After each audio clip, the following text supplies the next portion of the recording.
Hagerty is the world's largest provider of specialty insurance for enthusiast vehicles and supports keeping car culture alive through youth programs, the Historic Vehicle Association, the RPM Foundation, and more. Hagerty is home to key programs such as the Hagerty Drivers Club, Hagerty Drive Share, Hagerty Valuation Tools, the Hagerty Drivers Club magazine, and much, much more. For more information, visit their website at Hagerty.com.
Auto Club was a tough one. A roval with tricky and technical sections throughout the lap meant up and down the class levels, drivers were put through the ringer.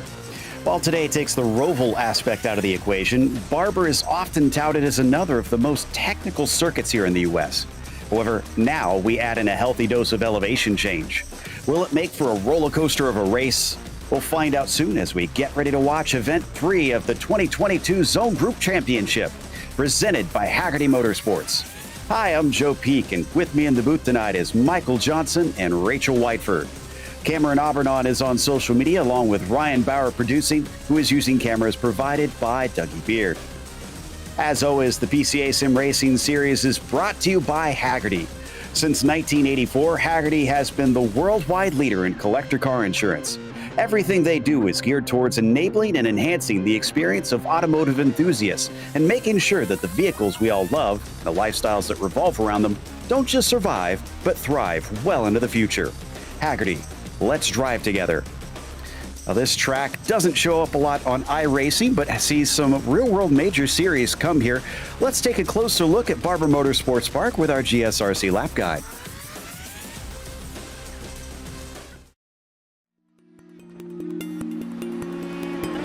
Welcome to Barber Motorsports Park. Located just east of Birmingham, Alabama, this is one of the newer circuits in American road racing. The track was built in 2003 by George Barber to go along with his Barber Vintage Motorsports Museum, which can be seen appropriately from Museum Corner on the track.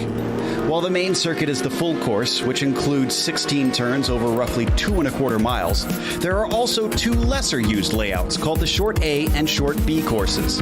The track is known for its technical layout and hugely dramatic elevation changes. In every category of racing, it carries a reputation of making overtakes difficult. That's not to say it's impossible, with most passes happening into Charlotte's Web. Named for the spider sculpture outside the hairpin, it often suckers drivers into braking too deep with the sudden drop just as you attempt to slow the car down. That's not the most challenging part of the circuit, though.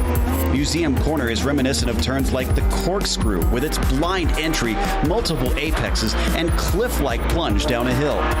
IndyCar and IMSA have visited many times in the past decade, while motorcycle racing is also a regular staple here.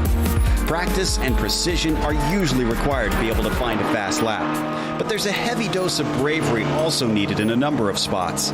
Despite the track being very wide, accidents often collect multiple cars due to the lack of visibility over crests. All in all, this place proves tough to even seasoned veterans. But with the hillsides and trees providing beautiful natural viewing spaces and an immaculate facility, it's no wonder fans keep showing up in droves to watch the racing here.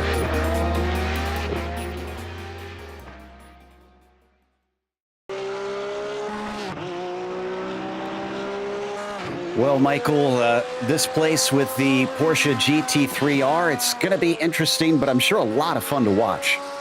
Oh, this is positively one of my favorite tracks in the United States because of its absolutely stunning beauty. It's hard to get to the track because as you drive around the grounds to get to the entrance, you just want to stop and take a look at everything because it is so gorgeous. Now, it is an interesting track in that there are a lot of blind corners. Turn 1, to be specific, of the very first one that you come up to, as we notice here, dropping into that corner, you can't see your apex. You have to be absolutely confident where it is. And then as we go through turn, it's kind of a double 2-3 here, coming up this hill. Again, we are at a blind point and you don't really know where you're going. And again, here we go one more time, coming down to Charlotte's Web. You go onto the brakes, hoping that you have nothing down there in front of you. And then as we come down this little straightaway here, you're going to find ourselves coming up to the point where you have a break at a blind point once again to get into the museum corner, which this little combination here, this is all kind of museum corner. Now we go back to the throttle, full on right here to get up. Might need a little bit of a lift in these cars. I did do some test driving with these folks earlier to get through this back and forth little chicane through there to get onto the back stretch. And then once again, to get here into the tunnel, it is a blind corner. Now you get a lot of curbing right there. You can get the entire car up onto that curbing, down into the bowl here. Now from this point, you've got about 5 different ways, maybe 4 to get into here, but you really want to hold right there. Got a little bit too far left on that one, but then smash the throttle and get up to 3rd gear as you're crossing the apex there to make a beautiful run down to the start finish line. This track brings surprises at every single corner, and it's a lot of fun. A lot of schools have worked here. A lot of, like, Porsche had a whole thing going on here for a long time, and it is just one of those tracks that you really need to know what you're doing because you can get caught out very quickly. And one of the places I think we're going to have to watch out for is coming up into the bowl because of that blind apex. We might see some people get well, let's just say pulled out by the grass because the grass seems to have arms here and it just reaches out, pulls the car over into it, and that's probably going to end somebody's day. And that eponymous tunnel that goes under it keeps it from having much runoff to the outside. Certainly seems to cause some big incidents. And it's not just the difficulty of the track that the drivers need to worry about, Rachel, but passing here always seems to be pretty tough for a lot of drivers. There's so many hairpins around here, and there's a lot of braking zones, but, well, not a lot of long straights. Yeah, certainly. Now, this is very much a driver's track in that it's a fantastic place to drive a car. To race one, I'm pretty sure Michael will agree here, it can be a little tricky with how narrow this is. It benefits well for motorcycle racing, but for cars, the bigger they get, the harder it is. Certainly. Thankfully, not like Indy cars where they have all that downforce to offer up the aero wash, although we will get a little bit of that in these GT3 spec vehicles. We're in the midst of the qualifying right now with about 2 minutes left to go. We're watching with Linz, who unfortunately had a bit of a connection issue and is only just now getting out. Unfortunately for him, the qualifying format means that he won't be able to complete his hot lap when the timer runs out. So this lap right here better count for him because, well, actually he might get one more in after this, it looks like, Michael, but even then, it's 2 out of the 3 that he's been allotted, so he's got to perform. Yeah, he's really going to have to get a nice push out here, and right up to the curbing there, it's difficult. In real life, you've got more curbing out there, so you can take a little more of a gamble on your way out there, but then he's got a major feet ahead of him. It's a reasonably short track, so you don't have a lot of time to get enough heat into these tires to be able to get a really solid first lap. Now, it can be done. There are lucky times that happen where you just slide through a corner just right. But we'll take a look at him right here as he's going through what's called Charlotte's Web. Now, one of the major differences that you're going to see at Charlotte's Web is a double apex. If you watch people in real life do this track, you notice they do a single apex late. Double apex works better in the sim. There are some things that just didn't translate right or whatever, or maybe we should have been doing it a single apex or a double apex all the time in real life. But by habit, we've always done a single apex. But let's take a look as he comes up here. Oh, a lot of curbing getting up in there as he heads down towards the tunnel. Get a little bit of a lift, a tiny bit of brake, get up on this curbing on the right side.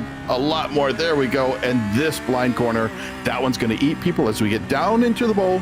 Try to slow the car down. Don't get too far out. Hold it really tight right. That's really good what he's done there.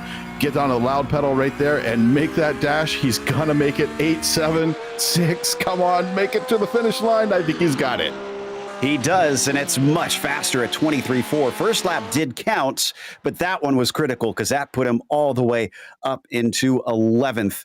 And as they now grid up, let's head through our starting order here today. James Franznik will be on the pole with Robert Palmer in second place. Then it's Mark Lacombe starting in third. After that, Andrew Smiley, P4, is followed by Stacy Iwata in the fifth position. You've got Steve Komatz starting at P6. It's Scott Kessel in seventh with Eric Kaufman in eighth position. Fifth row has Chris Sari in ninth and Michael Burgoyne starting in 10th. Michael? In P11, we've got Steve Lintz. Chad Dick brings in P12. 13th, we got Jed Lashway with David Purdy alongside him. Joe Froby, Jack Stevenson, Jeff Ferguson, Freddie Lopez, Robert Benson, and Andrew McCoon fill out your top 20. Only 20 here today, actually, so it's a little bit of a smaller field, but this will be plenty. It's not that long of a lap around here, so the drivers will need the space to try and position themselves and get a good race in. After what we saw last time out, Rachel, it looked like technical tracks have proven tough for our drivers. What are we expecting today? Is this going to be one we're just keeping it on the road? Is another one that'll produce good results? I think it will be, yeah. This can be a tricky track. As Michael mentioned earlier, it will punish you if you get a mistake here because there isn't much runoff in a lot of these locations. So getting it right early will be important. Staying on the track and getting yourself good racing position will be important. And surviving early on will be vital. One of the embarrassing things we've seen in the sim a number of years in my coverage of this track is the pit entry is a very difficult one with that winding and narrow plunge down the hill into pit lane. Michael, I'm kind of curious, have you ever seen anybody in real life actually do something similar and bend the car in there? I not just seen someone do it. Oh, no, really? Yeah, I caught the right side wall trying to come down the hill and maximize my way around the corner, and I lost the right side mirror. I actually didn't know that. I wasn't trying to embarrass you. No. Everyone has already seen that on TV. It's already out there. Oh, boy. Well, then, let's hope that nobody follows suit here today because they will have a pit stop during this 40-minute race, and they hopefully have had some time to try and make sure and master that one to make the most out of their pit strategy because they certainly don't want to lose speed, but they also don't want to wind up with damage out there. The good news is they do have a spare car in case they do get damaged, but they also can't be too frivolous because they only have 12 incidents before they get a drive-through penalty, and then after that, each 5 more incidents sends them back through the lane. So they got to keep it clean out here, both keeping it on the track and off of each other in terms of how the race will progress as we come down through the back half of the course and get ready to take off, Rachel. It's the first of 4 events taking place this week. I'm looking forward to this. I'll have to admit, this is my favorite track on the iRacing service. It wasn't mine, but until I learned about the Bouncy Castle Church they have here, or at least Inflatable Church, it should be more correct, that was when it became one of my favorite tracks. Now, this place is a really great place to race. It's great for driving on. It really has this roller coaster feel to it, and it's a lot of fun, which is really important to me in a racetrack. It's not just a course that's technically good. It is enjoyable to drive. I agree. My first place I always take new cars and iRacing out to is this track. Let's see what Fransnick has underneath him as the green flag gets ready to wave up on the stand, and there it is. A little bit slightly ahead of Palmer on the start, but he's able to chop in front of the 53 before they get down to the first corner. This turn often sees issues, and very close moment between Lacombe and Owada. Thankfully, they get away with it. As Michael, it looks like we're at least through turn one. Let's see if we can get to Charlotte's Web. We've got some interesting attempts at going too wide through the Alabama roller coaster as they go up the hill, coming down to Charlotte's Web, heavy on the brakes, making that double apex like I mentioned earlier, and still some attempts at too wide. That's a really good opportunity to pass, but first lap is not the time to do it. That pass is set up from all the way back at the exit of the final corner. Great news is I'm seeing a lot of patience from drivers. As there were plenty that were checking up, even though if they could have had a more aggressive move down into Charlotte's Web, as we ride on board with Kessel here, the number 48 trying to attack on Owada, but the 11 covers it off, coming through the S's on the back section. Much better run through there from the 11, Rachel. Yeah, really got a good run with that. He just got a slightly faster run in this part of the section. Our leader's off. Back up to the track. Oh my God, contact! Oh, and excuse me, that's Palmer. That wasn't our leader. Gets run into, and that was Lacombe that made hard side-to-side contact down into P14. Let's take another look at the replay here, Michael. Yeah, as he comes up over, this is the one spot that I was saying it's blind, and if that grass, it just reaches out and grabs you, gets a nice little touch on the inside, but as he comes over just too fast, and then that re-entry, he was really nothing more than a passenger at that point, because once you've just touched that grass, it's all up to the grass of what happens. It might let you back on nice, it might let you back on mean, it might not let you back on at all, and that was just one of those unfortunate things of that particular bit of track. It looks like Palmer's down pit lane to take that spare car because of that incident. As we come back to the battle for what is now fourth, promoted up, Stacy Owada finds themselves in 11th. Kessel in there behind, still trying to keep the pressure on down through Museum Corner, and once again through the duplicate chicanes that they've got here. And it sounds like we've also got a black flag being given out farther down in the order. We'll check in on that in a second. Once again, down into the tunnel as they come over the crest. Hopefully we stay clean this time. It looks like this trio is going to keep it on the track, Rachel. Yeah, for now they are, and it's going to be a busy day racing here, I think. This is one of those ones I think will be a bit of a meat grinder if they're not careful. Owada here on board with the Canada West driver, looking forwards towards Comats, towards turn one, this big dive here down into the depression and climbing up here into the Alabama roller coaster, and it really does carry the cars up and around, sets you up pretty well, but there's a lot of these blind corners, like Michael said, and it is really a faith thing. You've got to be very careful, because that can happen when you're coming through turn one and there's someone just sat there. Looks like Ferguson getting turned around. Thankfully, nobody running into him. Well, at least afterwards, it looks like there was some contact that initiated that, and I think that was Sari, who unfortunately spun into him. As we now watch the battle down into Museum Corner yet again, still between Kessel and Owada, unable to get away from one another, a little too deep, almost running into the back of the 11. Thankfully, Michael, Kessel was able to avoid, but that cost him a little bit of car length. Yeah, good avoidance there. That's basically the only thing you can see is, well, I was planning on braking a little bit later or turning it a little bit different, but you can see the car in front of you as long as you're that close. Good avoidance maneuver there, stayed on the track and kept in as part of the little racing group there. Oh, and once again, for the second time in a lap, Kessel having to dodge, but this time around the outside, that manages to get the overlap. Scott's going to take the fourth place away from Owada, and now Owada has Kaufman behind him in the 17, so the challenge is certainly not over for the number 11 as we see the Zone 2 driver now size him up in his windscreen, Rachel. Yeah, Kaufman's looking for something here. He wants to try and find a way through. Owada's been looking for places, but hasn't really been able to find one yet. So Kaufman could be in a good position here to capitalize if he can get that time made up. and it's going to be about just running clean laps here. Try not to dive too soon. You've got to be always on top of people to get through here, and you've got to be able to set something up a couple of corners ahead of time. Interestingly, that's Steve Lynn's in front of them. The 046 is a lap down, so that's not for position. It's Komats at the front of this train that is in third that they're all kind of fighting for. Here we ride on board with the Northern New Jersey region driver. Looking back at the quartet, Komats not really under threat from Kessel yet, but it certainly looks like the 48, Michael, has plenty of speed today.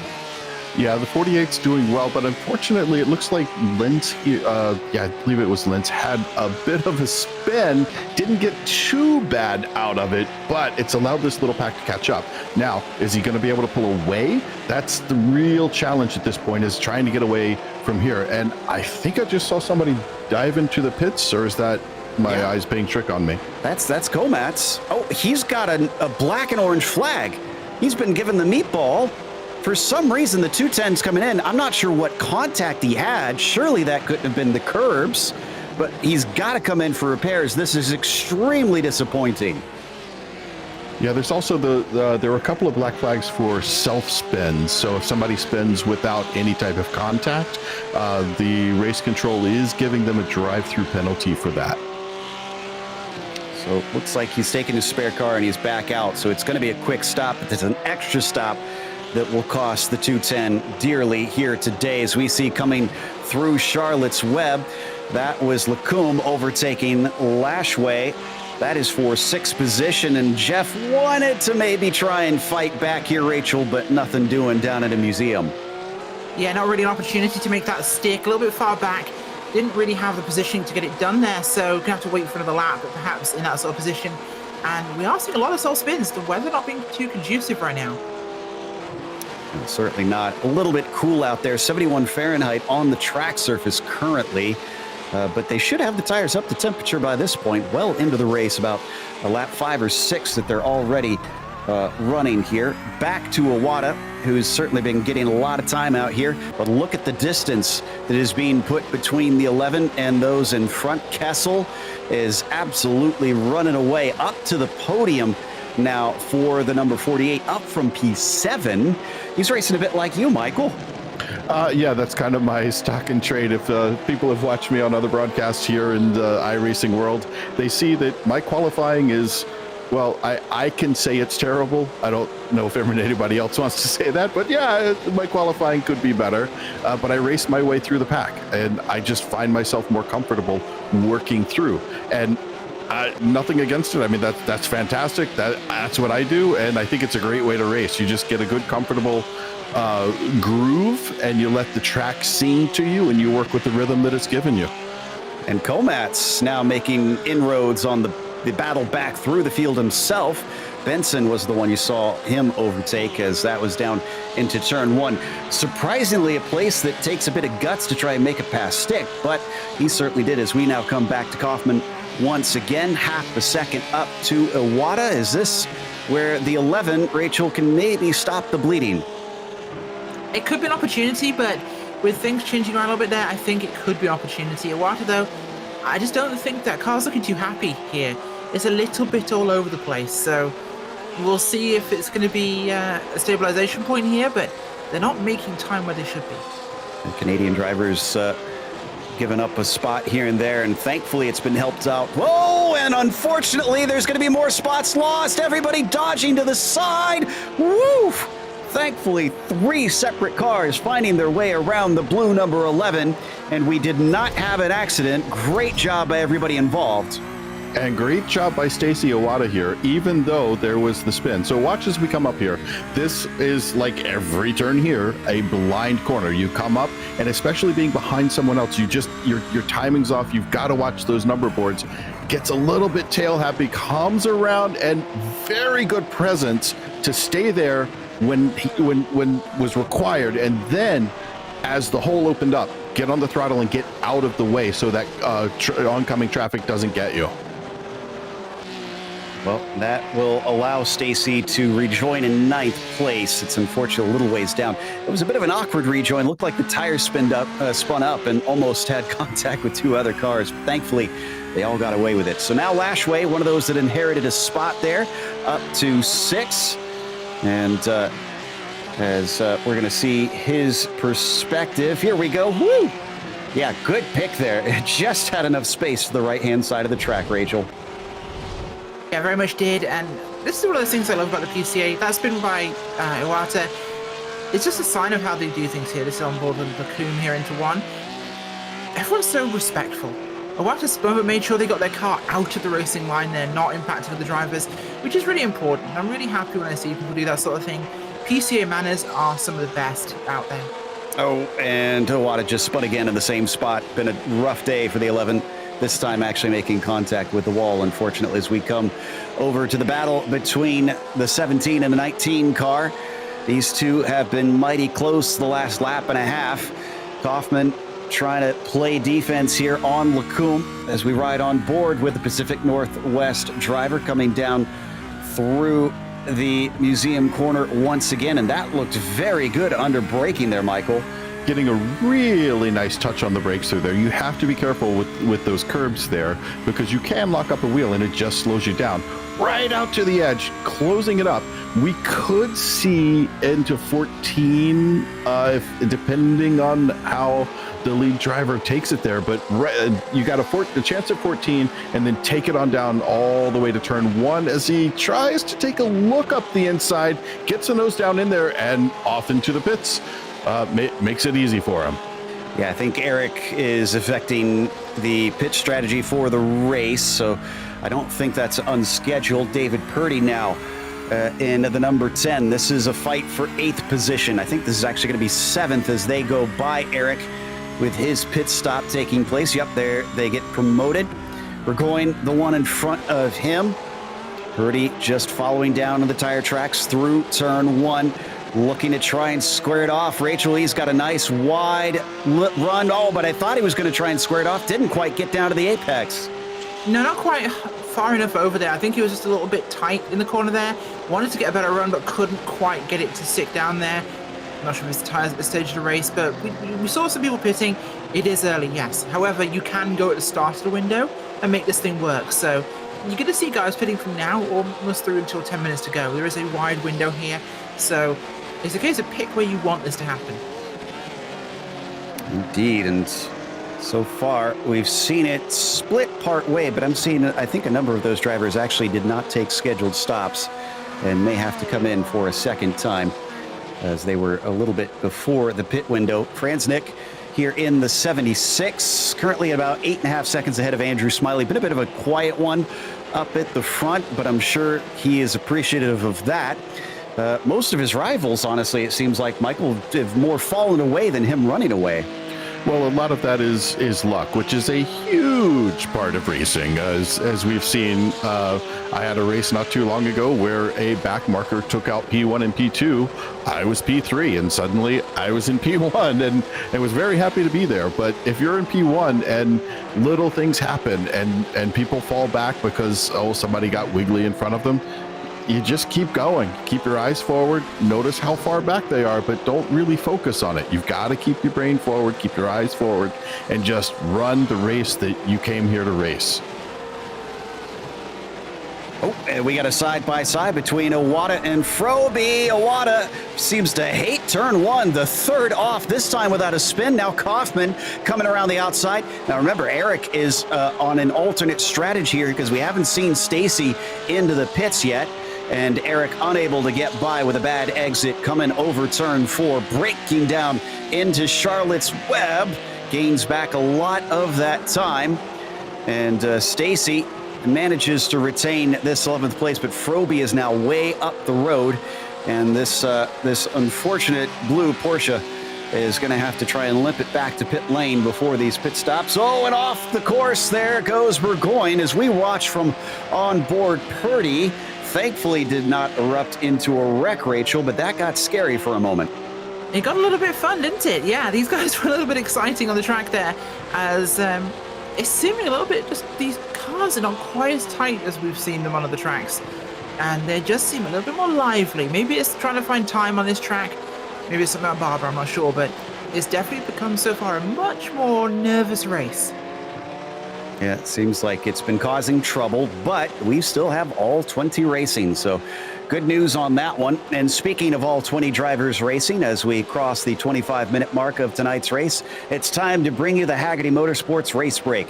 Since 1984, Hagerty has been the worldwide leader in collector car insurance. Everything they do is geared towards enabling and enhancing the experience of automotive enthusiasts and making sure that the vehicles we all love and the lifestyles that revolve around them don't just survive, but thrive well into the future. Hagerty, let's drive together. Up at the top spot, James Franznick, as we've said, has basically just been out for a cruise here today, has been holding the lead spot since the drop of the green. Most of his rivals have had problems, and that's what's given him such a massive gap of 10.5 seconds to Andrew Smiley in the 167. Started in fourth, up 2 positions, inherited some of those because of the spins in front of him, but has also been a nice, safe pair of hands here today for the Kinetic Valley region, help representing in that 167. Then there's Scott Kessel. What a drive it's been for the 7. Aggressive today, but in a good way, as he's made a charge and some passes that has got him onto the podium. He's having to deal with, well, that's actually 4th position in front of him, Andrew Smiley. So we'll see if that changes hands later on. Meanwhile, Mark Lacombe sits in P4 in the number 19. He's kind of on his lonesome with nobody else around. So another one that has gone backwards a little bit, but not as drastically as some. It's just one position back into 4th from where he started in 3rd. After that, Jeff Lashway. Man, almost the hard charger of the race, but he's got a couple that have beat him here. 13th to 5th today. Great job just keeping it together and continuing to pick him off lap by lap. Then you've got Jack Stevenson. He's done even better. 10 spots up. From 16th to 6th. Still needs to make his pit stop naturally. He's within 2 seconds of Lashway. Probably needs to maybe see if he could push it that little more to get within range to make some pressure on that number 3. Then you've got Michael Burgoyne in the 021 as he sits about 5.5 seconds back as well. Haven't seen a whole lot of him, but we've seen a little bit. Oh, and now we're going to see him spin as double contact there with Purdy, who actually was for position. And now Purdy, who gets promoted into 7th, Burgoyne down to 8th, has been in the wars, I guess we could say, in that yellow and black number 10. And already the stewards seem to be reviewing that incident. Then we've got Freddie Lopez, who is pitting in right this second in the 777. And looks like he is going to take his fuel and be on his way pretty soon. Then it's Stacy Iwata, who has yet to make their stop.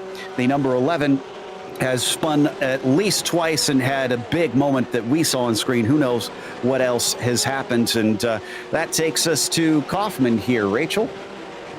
It does indeed. Eric Kaufman there in 9th place at number 17 machine from the Rice and Dota region of zone number 2. Kaufman started 8th, running back here in 10th so far. 9th even. 10th place, in fact, to Steve Komatz from the Rocky Mountain region of zone 9. That 210 machine started in 6th and has dropped back to 10th, dropping 4. 11th place is a Freddie Lopez. He's actually cycling through here, so it's Chris Sari from the Golden Gate region. The San Francisco driver there in the 13 machine. Sari is up or down from 9th, so he's dropped 4. 14th is Robert Palmer. He's had a rough day so far. From 2nd to 14th of the track for the Oregon region, driver of zone number 6. Not the day he would have wanted. 15th is Robert Benson from the Rennsport region of zone 1. The number 71 machine there of Benson. Started 19th in 15th, so up 4. 16 is the car of Steve Lintz there, the Northern New Jersey region driver. The 046 in that Gulf machine. Lintz is down from 11th to 16th. 17th is Jeff Ferguson there from the Ohio Valley region of Zone 4, the number 58 machine. Ferguson is exactly where he started in 17th. Things have not been kind on Chad Dick there in the 18th spot. He is down from 12th, 6 spots lost for the Connecticut Valley region driver. Behind him is Andrew McCune, who's just pitting on here as Rocky Mountain region driver in the number 55 there. Started 20th, up 1 in 19th. I'm pretty sure that will be our field at this stage. Bruce Fiobi, unfortunately, getting repairs there in the 130. Not been his day either. This looks like he might have trouble getting to the finish of this one, but this concludes tonight's Midway Race Report, brought to you by Hagerty Motorsports. Big thanks for them sponsoring this series. And just as I say that, Froby is going to return to the track now, so his repairs, thankfully, done. And coming back to Kaufman, he is now up to 8th position. He's the third of the drivers on track that have finished their scheduled pit stops. I can also report that David Purdy did get a black flag because of that contact that we saw on screen. So he's had to come in and serve that. That's put a few cars a lap down because of the short lap around here, which means it's getting a bit jumbled up. I got to imagine, Michael, in this situation, if you're one of those lead lap cars, you really got to keep your wits about you and who you're racing and who you're not. Yeah, it's always fun working around the get a little bit wiggly there coming through the corner.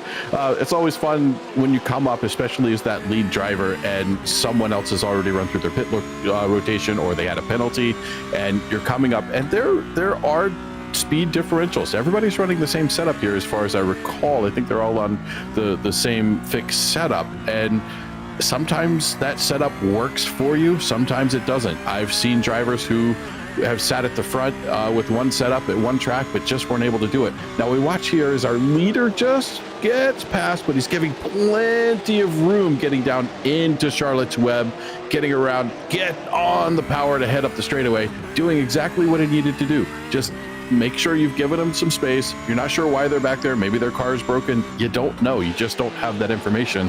So you got to be a little bit careful as you work around those back markers.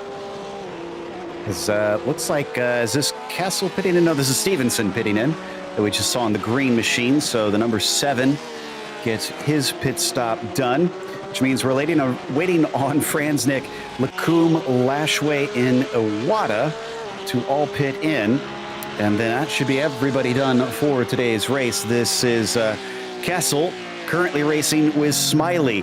Now, this is for position, but it is effectively for second place, because remember, these two have already pitted, and they should cycle back around into those spots, second and third, but they are currently in 4th and 5th. We're going to hop on board here, Rachel. Oh, and that was a big cut for Smiley just in front. Yeah, that was kind of huge, and Kessel had a bit of a bump as well, so I think it's follow the leader games there for those two, fighting across the momentum pole position there. Kessel's been looking pretty strong here. I think we're going to see maybe a mistake from Smiley will give him this position. I'm not sure if he's going to take it. Interestingly, if there was a slowdown, it must have been served pretty quickly, because I don't see Smiley with a black flag next to his name. So it looks like he got away a bit lucky. Both of them around these final 2 corners, swinging back and forth. It plunges onto the front straight, and they go by Jeff Linz, who takes his stop and actually gets out of their way. He was going to be a lapped car, and that's advantageous for both of them as we go side by side coming through the tunnel. And that's Komatz and Stevenson as they go wheel to wheel through a very tricky section to do so. And that is in favor of the 210. He's now got P8, Michael. Yeah, nice move. Getting through the tunnel with being relatively unscathed can be challenging, as we saw early on in the race with a couple of those people coming up over that crest and not quite doing what they wanted, getting caught out by the grass. But now trying to open up this gap. Every time I have a client that I'm working with and they make a pass, it's absolutely eyes front. You have to put the nail in that coffin, because they are coming back at you. So when you've made that pass, it is really time. This is when the work really starts. You've had a draft up till now. It's time to really get going and open up that gap to the person you just got around. Well, the man that can't seem to get a gap going is Andrew Smiley, as Scott Kessel still hassles him around every corner through the bowl and out onto 15 and 16. Ooh, much tighter through the first apex. Is this going to open up the second one for Kessel? Doesn't look like it. Still a frustrating 6/10 behind the 167 car. The good news is, Rachel, that he's got plenty of time left on the clock. Yeah, he does. There's 15 minutes and just under half there left for him to do it. So plenty of opportunity to set something up and be strategic about this. No need to rush what he has to do here. There's a lot of racing left to go. Now, Kessel here, and this guy's always quick. I love it. A 48 machine from the Northeast region there. He's really zoning in here on the car in front. This is Andrew Smiley, that 167 machine. And you can see him just watching, positioning, waiting. And it's that kind of time in the race where you've got to kind of learn what your opponent's doing. These guys race each other all the time, so they do know to an extent, but this, let's not forget, is a team event. This is for the zone groups. So finishing is also a lot more important than trying to get that high position 1 week, because it's all about the totals. And right now, Scott Kessel has his eyes on the total will be higher in third. Indeed, and watching them cycle their way past turns 12 and 13 now, up and across the hill, both of them managing to keep it on the track and actually giving quite a bit of room off to the left-hand side of the car. That was a little bit of an awkward run, almost, it looked like, for Kessel. Not sure what happened there exactly, but got close and then dropped back once again, and that puts him again at 6/10 behind. We're going to jump over instead, Michael, to Purdy, who has already served that penalty. And, well, is he back behind Burgoyne again? That's who he had contact with before. Yeah, it looks like he's right, just under a second off Burgoyne right now, trying to get through here. But now he's in a really good position. So as we were watching with the other pair, coming through this little dip in the bowl right here, up to the top of the hill towards the pit entry, get tight right. This right here, when you put on the throttle at this point, is where you need to start making your pass at Charlotte's Web.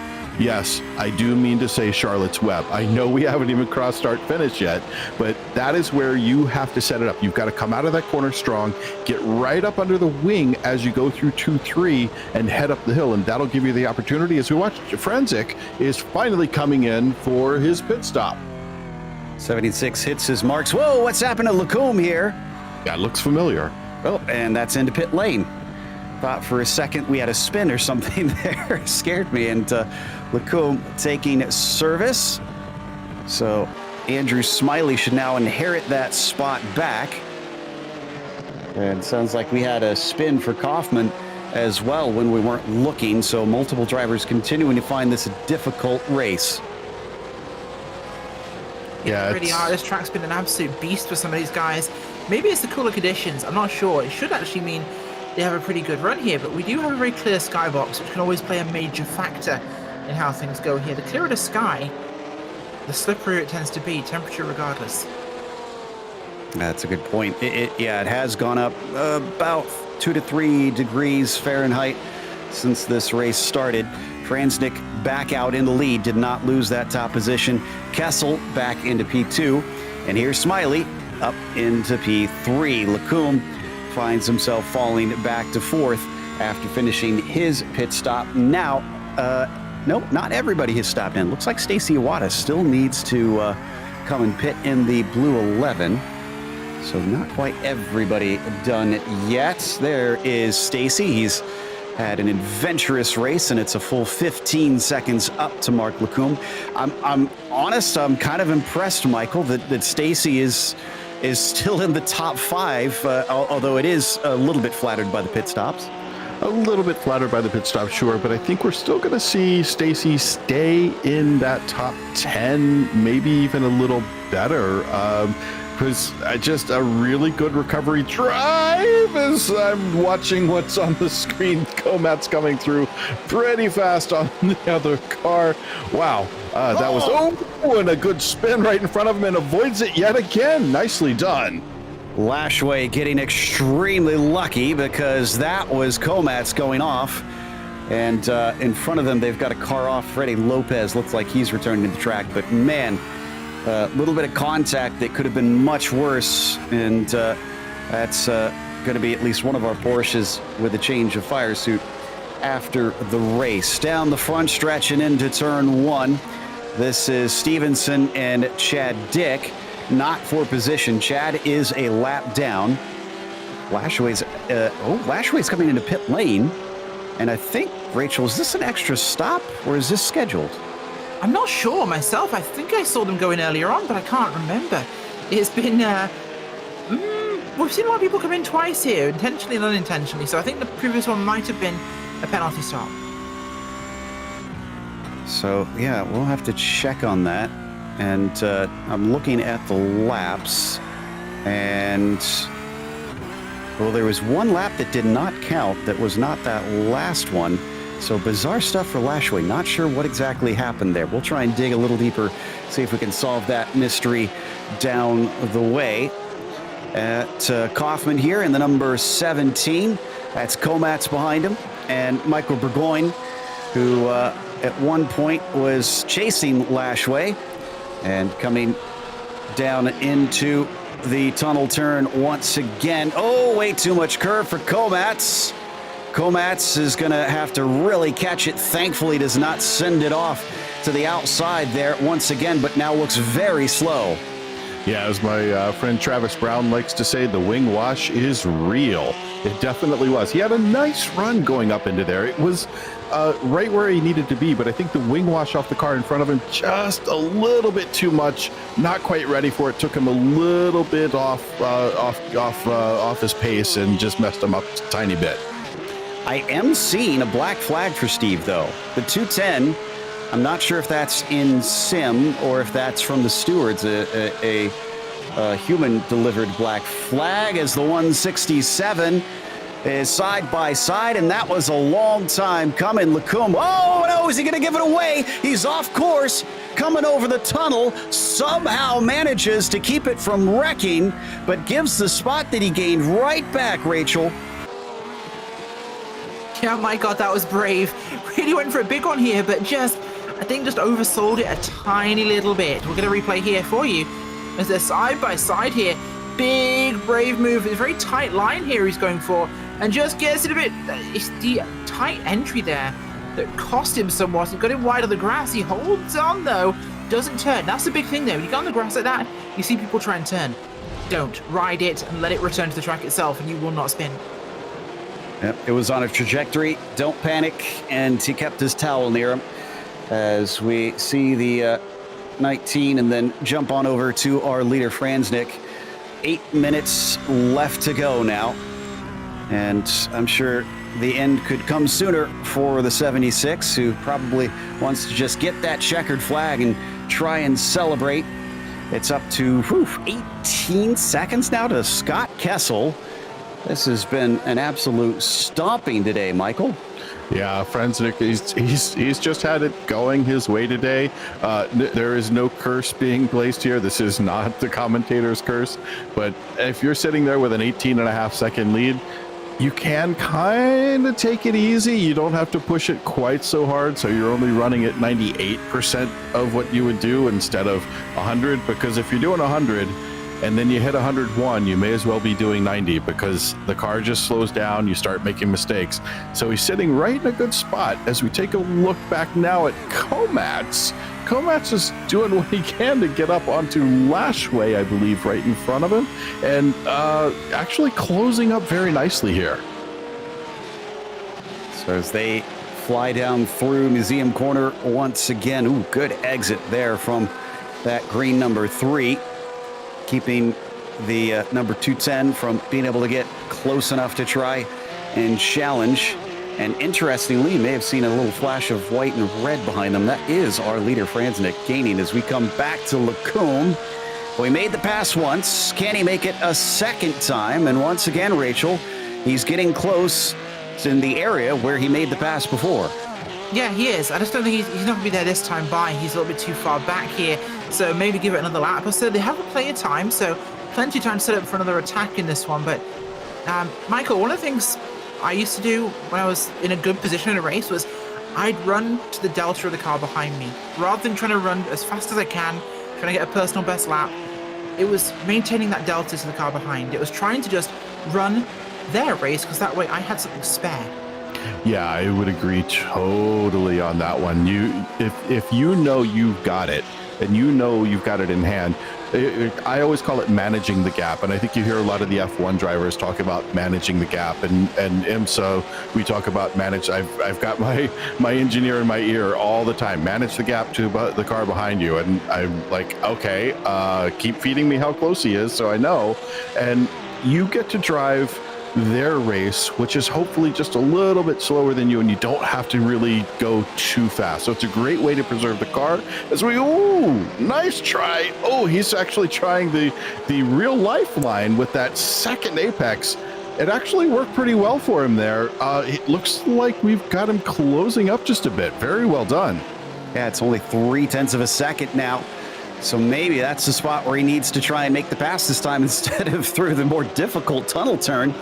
But he's going to have to do it soon. We're less than 5 minutes to go here. Opportunities are going to dwindle up and over the curbs, through the S's, using every inch of them. He is certainly not looking shy. And a defensive move from Smiley. He still feels a little bit under threat, which is shocking.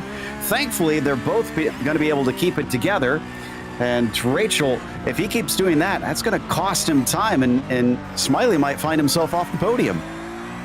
Yeah, that's going to, driving too defensively will cost you a lot of time, and it sets you up for the guy behind you to make a move, because you're now racing in a really predictable way. You're putting your car where you'd want to stop them passing you, which means they can predict and they can go for an over-under. And the over-under can be really powerful at a track like this. We've got some of these longer corners where you've got to be a little bit more careful with how you're kind of flowing through a whole sector.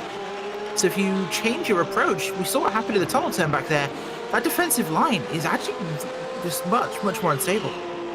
Now the defense down into Charlotte's Web. Smiley trying to cover him off as Lacombe is going to go for the late apex, and it is a good run, but I don't think this is enough before Museum Corner, unless he can get another mistake out of the 167, which he might with this defensive move. It's going to be hard to pass, and no, it is not there quite yet, but he's starting to get him on the ropes, Michael. All he has to do is keep hitting.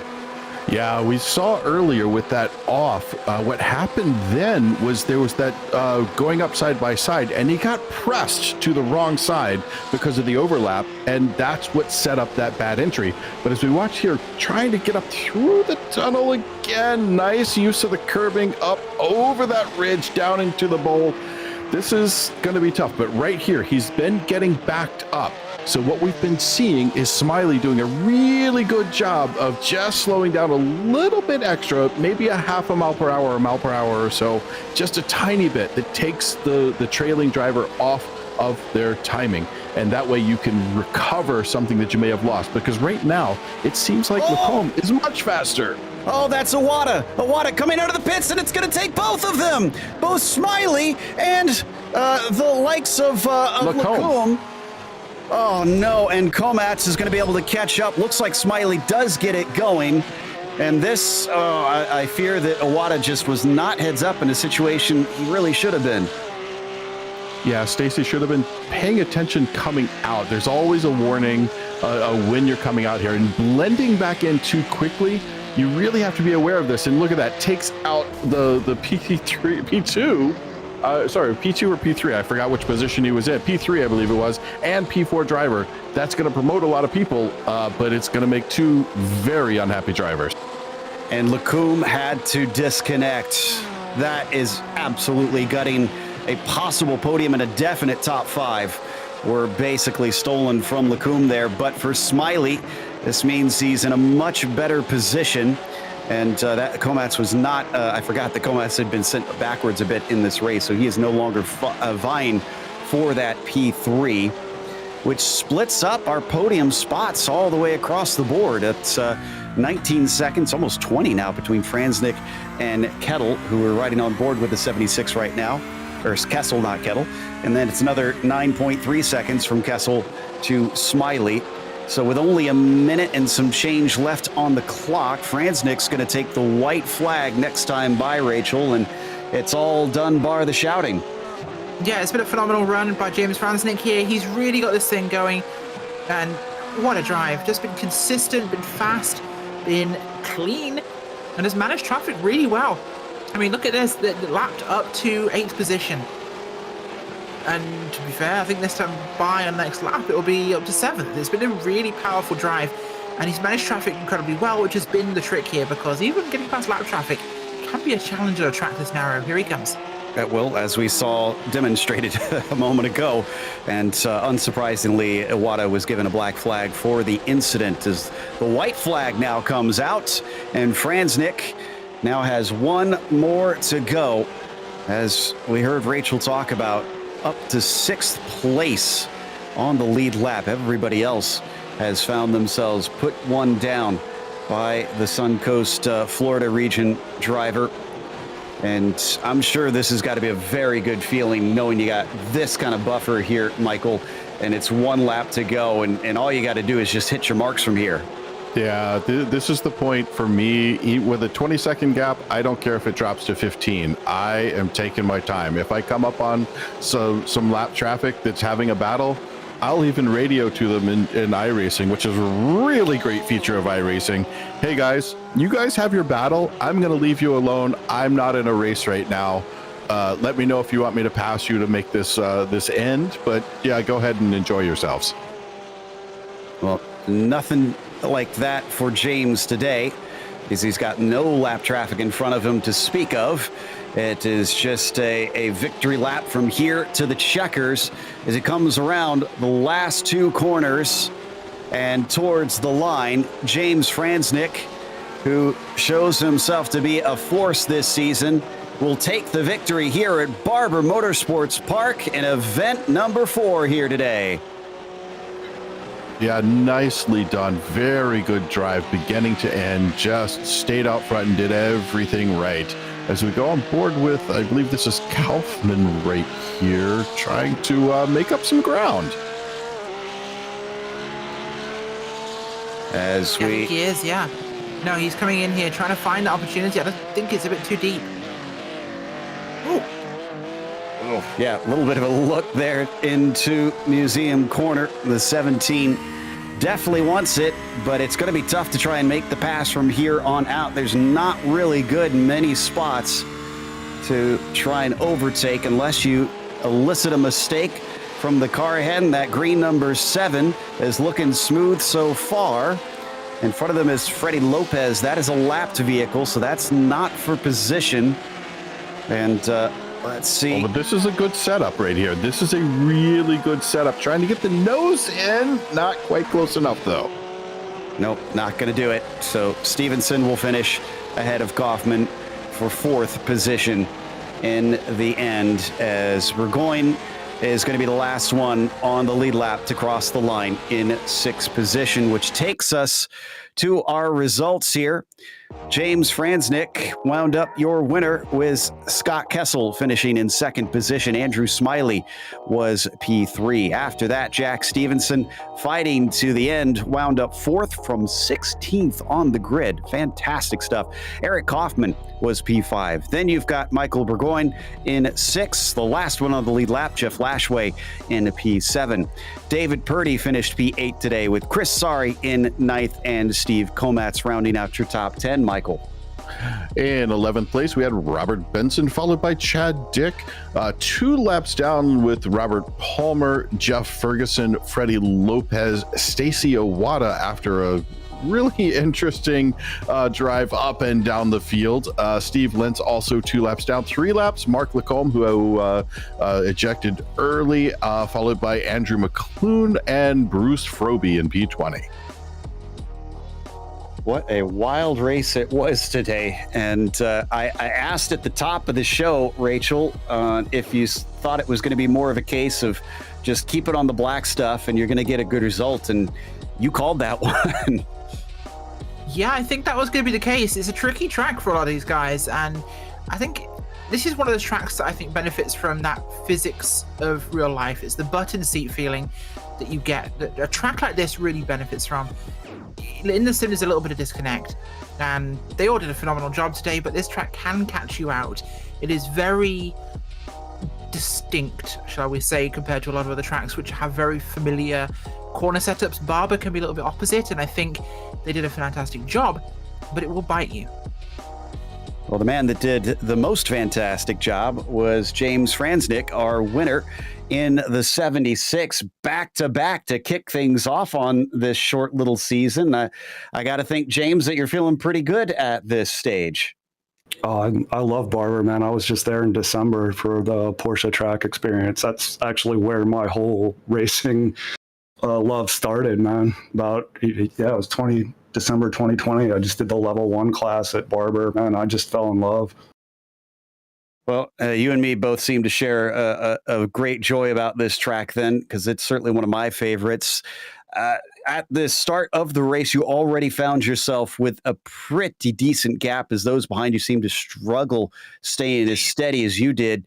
Did you hold back at all throughout, or were you pushing maximum the entire race? I'm not going to answer that.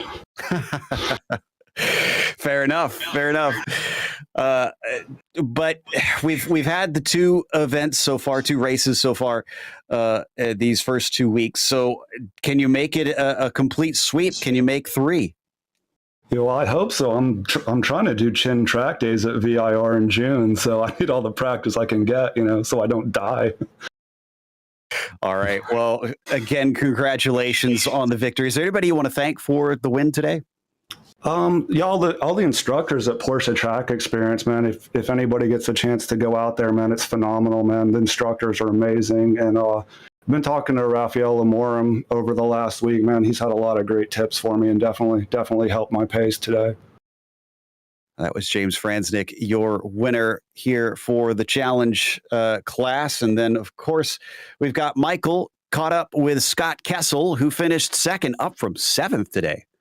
Scott, congratulations on a really nice drive, pulling it up a huge chunk of positions. Probably not exactly how you expected to win, but I got to say, I went back and I looked over your laps, and it's kind of like you were just ticking them off. You had a metronome in your head as you were going through. Was this kind of the pace that you thought you should run for the entire race? I have to say that was mainly thanks to Andrew Smiley. He's my teammate. We're in a channel together before that, and I just stayed behind him, and eventually I asked, do you think I could get through? And it worked really well for the team.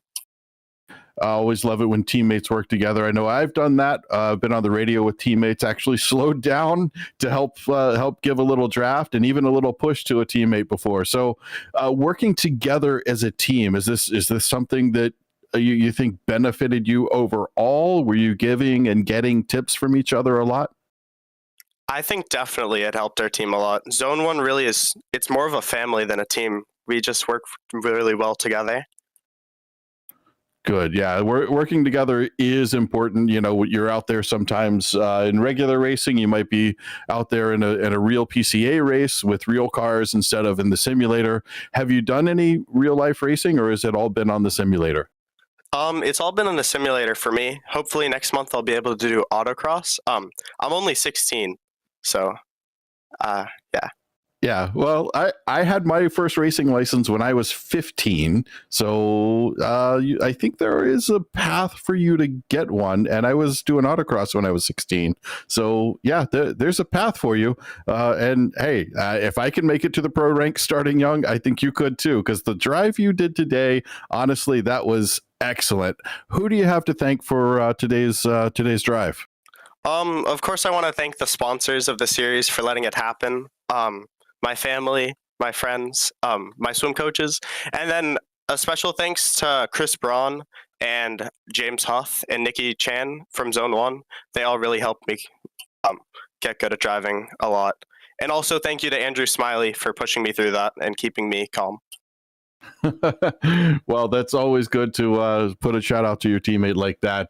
And speaking of your teammate, I think Rachel actually has Andrew ready for an interview. Hello. The 3rd spot in this one. Just how was that race for you? Of course, working with your teammate most of this thing, it seemed to make it a much better race for both of you. But there seemed to be quite a lot of track obstacles, should we say, on the track other than you two. Yeah, it was great.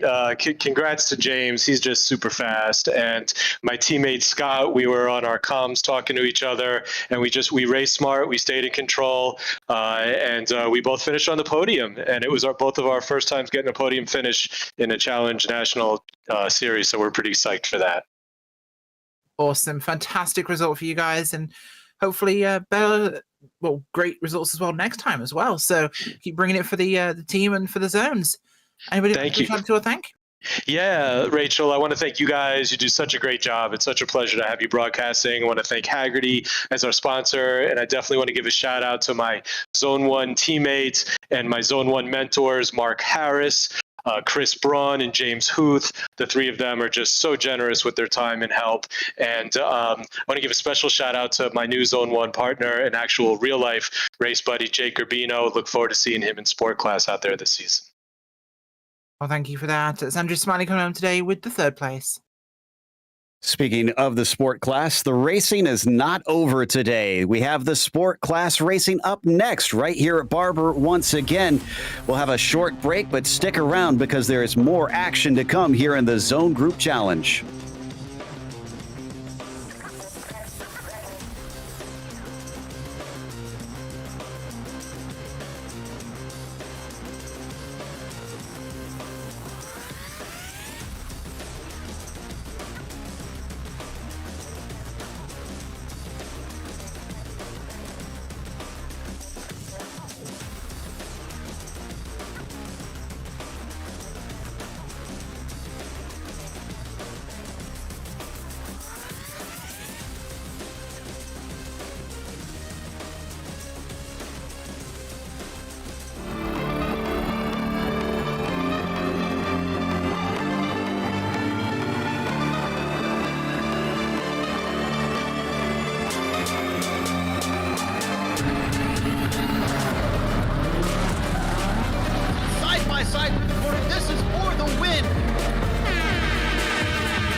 Hagerty is the world's largest provider of specialty insurance for enthusiast vehicles and supports keeping car culture alive through youth programs, the Historic Vehicle Association, the RPM Foundation, and more.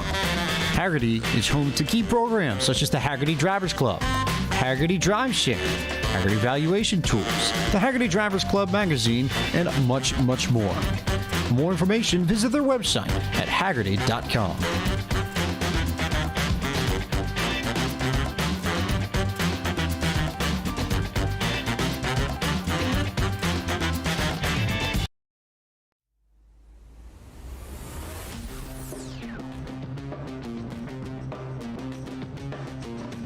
Welcome back to Barber Motorsports Park. We're back here again for Event 3 of the Zone Group Challenge, and we are getting ready for the sport class now as the drivers are out there and running their qualifying laps once again. And we're down to the last few of them, even though we have plenty of time left. Most of them getting those times in early here today, it seems. We're on board with Val Asensio, who has unfortunately made a bit of an error on the first two laps. Looks like she's only got this one last one to try and count. So, Michael, you're usually a coach for Val. What tips have you got for her right now on this last lap? Same thing I tell everyone, keep your eyes up, look ahead, and visualize the corner you're about to come into. And I gotta say, Val is brilliant at this. I love coaching her because she takes every little thing I say and just executes it absolutely perfectly. So I think if we watch her here, you're gonna see she's gonna nail these apexes just like that. Look at that, beautiful, right up over it, out to that, go, just right on the edge. I wish I could do it that well sometimes. As she comes down in here to the tunnel, brings the car around just right up over the edge. Wow, that's just a beautiful run from Val, setting up for this last little right back to the left. She's gonna hold it tight. She's gonna put the hammer down about right now. and just a tiny bit off the apex there. She could have used a little bit more on that exit, but you know what? She's going to have a very nice run. 24.8, that gets her on the board. Unfortunately, it's down in 22nd. Make that 23rd. Chris Pippen had one last shot at it in the 42. Now moves up into 6th place. So that's it for Chris and Val. And it looks like Tom Crane, the only other one on track, has also wrapped up his qualifying. So the final minute and a half will tick down, and then we will be done here for the qualifying session. And actually, looks like Tom is heading into pit lane here. So I believe we're going to go through our starting order. And Enrico Gregorato will start on the pole here for this one, with Adam Spence starting in 2nd place. Jake Geiger will be P3. Sebastiano Ballestieri in 4th, will be followed by David Kaufman in 5th position. It's Chris Pippen in P6, with Avijit Barua in the 7th spot. You've got Robert Walton starting P8. Row 5 has Kim Frick to the inside and Carl Boccieri in 10th. In P11, we've got Anker Bergzona with Guillermo. I apologize for the mangling of your name, Munguia. And then P13, Jeff Williams. R.E. Moore is in 14th. Adam Holland, 15th. Craig Smith, Ryan McGee, Greg Palmer, James Legault, and Benjamin Fong round out your top 20. 21st night is Joseph Evers with Antonio De Silva 22nd, Val Arsenio in 23rd, and Tom Crane in 24th. So slightly larger fields out there today, but similar conditions. Already 72 Fahrenheit out on the track, and still early in the morning as well, just past 9 a.m. virtual standard time here in iRacing's version of Alabama. So Gregorato starting on the pole. He finished 2nd, though, last race. So can he go one better with this slightly better starting position? And I don't know how many of the drivers watched last time, Michael, but what is your takeaway from that last race that you would say should be gathered up as potential info by these drivers? Well, it's really hard to translate from a roval to a regular road course. It's almost impossible because you've got certain advantages on a roval that just don't apply as much unless you really pay close attention to those infield sections. Now, fortunately, at Auto Club, the infield is practically half the track, at least half the time that you're out there. It's not a place like Daytona where it seems like it's, just a little flash in the infield. So watching very closely to what's going on and really pay attention to your race. That's how you start on pole and end up 2nd or 3rd often. Sometimes you just got a better flying lap, but sometimes it's, if you're just not trying to drive your race, you're trying to drive the race of the car behind you, that can really mess you up. So you have to pay attention to what you came here to do. And when you start in a position and you're like, okay, I started in 5th. This is my story every time. I qualify in 5th, and I'm like, I'm making it to the podium. I don't know which position on the podium, but I'm going to get there. And you kind of set ahead a plan for the race because you know who's there and you know how they race. So you're trying to plan, well, I know I can get this driver if I take them. If I set it up just right, going up the hill, I can make that pass into Charlotte's Web, or I'm going to have to make that pass trying to get up to the tunnel. So you have to plan around, and then you have to worry about the next car that you have to get around. So, it really is a plan that you have to write. You have to write your own story for the race, and I think the smarter drivers here are going to do exactly that. Well, one driver that I'm kind of keeping an eye on here, Rachel, is Avijit Barua, starting from 7th today. But last time out, he started from 4th and wound up on the podium in 3rd. So I kind of wonder if the 981 has a little bit more pace in it compared to what the qualifying shows. Yeah, I think he always does. He tends to run a lot better in the actual race. He's a bit like Michael there. His qualifying is okay, but the race is much better. And I think it's one of those rhythm things, to be honest, for a lot of drivers. I think I'm the same way. I can't qualify worth a darn, but once I get into the race and you get that flow going of a number of laps, you sort of do a rhythm. And it's also more about how you manage your tires, more importantly, And your fuel, because if you don't got tires, you don't got a race car. No matter how well you can hot lap and qualify. Some people are just hot lappers, then there's races. And it's about how you handle traffic, how you handle tires. 2 important things to a race car that you just don't have on a single qualifying run. Yeah, I think, I know I've heard people say, oh, I hate hearing how much we hear about tires and modern F1, et cetera, et cetera. Well, it's always been about the tires. We just didn't have all the data we do now. Now we know how important they are as we come around the final few corners. And Gregorato has got control of the field, waiting for Barney to wave that flag. There we see him up on the stand with the field barreling out of the last turn, getting stacked up, and the green flag is now waved. It is not the best of starts. Oh, and somebody getting up to the inside there, trying to see who that is. I think that is Hagerty Barua, who's going to try and take fourth place, potentially not quite. Oh, and a big stack up behind them, unfortunately, at the very start of the race. Looks like most of those at the back are able to scatter and avoid that, Michael. Yeah, fortunately able to get out of the way. The traffic was able to pass through. It just single car incidents there, or a kind of a series of single car, although it could be that a spinning car in front of you causes you to go offline or to put a little bit too much wheel into it and then spin yourself. As we watch coming down here towards the museum turn, oh, tight, nice, right up on there. Get back on the power. We're looking at a pretty strong P1, P2 race right here. This could be the race of the day, I think, if this thing pans out like it's looking like after the first lap. Oh, and unfortunately, we had a new garden moment with Boccieri spinning into Walton and collected a couple others there out of turn 4. DJ and I have taken to referring to that as New Garden's crest lately as well, because of last year's big moment. But Barua, we ride on board with up to 4th, and there you go, right off the bat. Maybe not the best of qualifying, but certainly taking advantage of the start and being aggressive coming to the 4 as we now look at Ryan McGee and the 944. Started this race in 17th. Everybody else having problems and gets promoted to 6th, Rachel, in a single lap.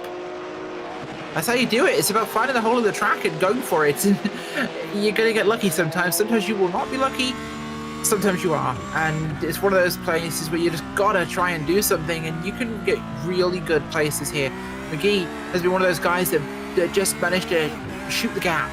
You know, it was a Days of Thunder moment for him there at the start there. He just put his foot down and went high. Wow, great stuff as it looks like Gregorato and Spence have been in a tight little battle, but also Barua just overtook Kaufman and is now into P3. Oh, as a little bit of an offer. David in the 08 puts him under threat from Frick as well. So the battle at the top of the field has been fierce from the go, Michael. Yeah, I think we're going to see a really good race here at the front. We've got still 37 and a half minutes to go in this race, but these folks are putting on a show as we're on board with Kim Frick right now, coming into this final complex, holding it really tight. You've got to hold right here on the right side, and now you can put the hammer down, upshift to 3rd gear. You get a really good run down into turn 1, and you could possibly get up underneath somebody going into turn 2 as we watch our leaders still putting on a really good show off the tail of Enrico. Ooh, I got to tell you, Spence is doing a great job putting some heat on right now.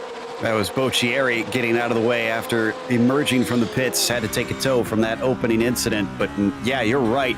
Adam Spence is not letting Enrico get away with this. Made him feel like he had to defend into turn 1 even this early in the race. That would have been a mighty brave move.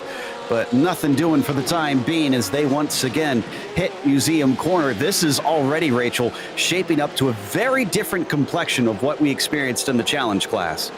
See, we saw this last week as well, and I expect we're going to. The guys here in sport really know how to take things up a notch.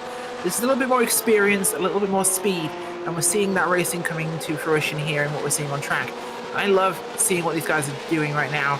Actually, Barua, by the way, up into the 1, into 3rd, and I don't know if it's just me, but every time I see his name as we're looking forward from Kim Frick there towards Kaufman and Barua just ahead there at the front of this trio through the Alabama roller coaster, am I the only person when I see Hagerty Barua, I just hear the quote of, If you'll have coin, Khajiit have wares.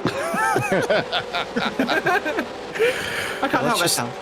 Let's just hope he doesn't take an arrow to the knee before this race is over. Yes, exactly. And as they fly through the Alabama roller coaster, it is Kaufman with Boccieri splitting himself in the rival that wants to catch him, Kim Frick. And that's been a bit of a thorn in the side there of Kim up to this point. And now actually looks like Boccieri wants to unlap himself. I believe he's allowed to do that. There's no rules against that, and that has actually held both of them up. Now he's going to lift and decide it's not worth trying to interrupt this battle, which is for position, and Michael, he lets him go. Yeah, Carl doing the right thing there. He can unlap himself if he's got the speed. But right there, I think everybody was a little bit too close. There was a strong battle for position happening. And as a lap car, you do not want to get in the way of that because it's just, well, it's not cool. It's just not cool. So, yeah, he did the right thing. I'm glad it all worked out in the end. And Kim still with a good opportunity for maybe taking that fourth spot as we come back to P1 and P2. Gregorato holds onto it by a mere 0.4 of a second. Adam Spence just making sure that he has to keep an eye on that mirror at every single corner, flying down through turn 1 and into the Alabama roller coaster, taking two distinctly different lines here.